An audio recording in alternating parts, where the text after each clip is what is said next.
Secretary Blinken. I wanted to follow up on that, what you've just been talking about with a different angle.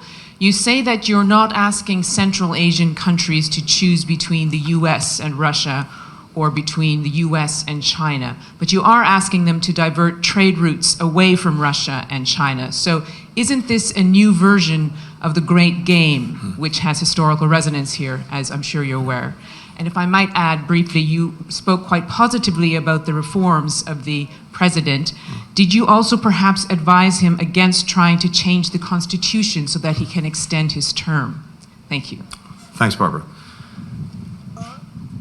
I think what many countries have recognized, both in Central Asia and beyond, for a variety of reasons in recent years, is that there's tremendous benefit in having a multiplicity of partners when it comes to trade, when it comes to investment, when it comes to supply chains of one kind or other. We've seen what disruptions in any one partnership and connection can do, and those disruptions might come from anything from conflict to COVID to climate change.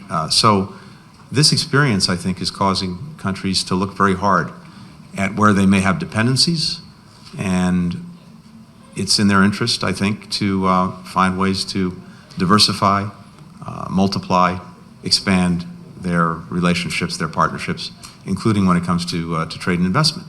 And of course, that doesn't need to be something that's zero-sum. These things can be additive, and countries will benefit tremendously from the increased investment that they're getting, the increased opportunity that's creating. So that's the recognition that we're seeing, and that's what we're trying to support, to help, and to be a strong partner in helping to achieve. And it really runs the spectrum of things that we're engaged in with countries here. I mentioned a little while ago the work we're doing here in Uzbekistan on English language training. It so happens that at this moment in history, it was different before. I'm sure at some point in the future it'll be different. But right now, English happens to be the primary currency for international engagement, whether that's for businesses, whether that's for governments and diplomacy, whether that's for people-to-people connections, whether that's for the internet. And so it's a profound advantage for countries, and in some ways even a necessity, to build up the proficiency, especially among young people, in the English language. And that's going to make people much more able to be competitive in a global economic environment, a global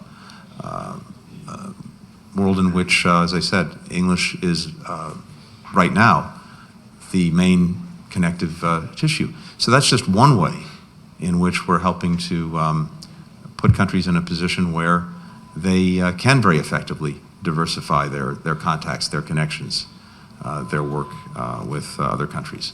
When it comes to the reform agenda that the President's put forward here, we talked about that at some length today during our meeting. We applauded the steps that have been taken. I noted as well the importance not only of having the strong vision, but of fully implementing it. And of course, that remains an important work in progress. We talked about the importance of media freedom, having a strong space for civil society, and we did discuss briefly as well the constitutional reform process.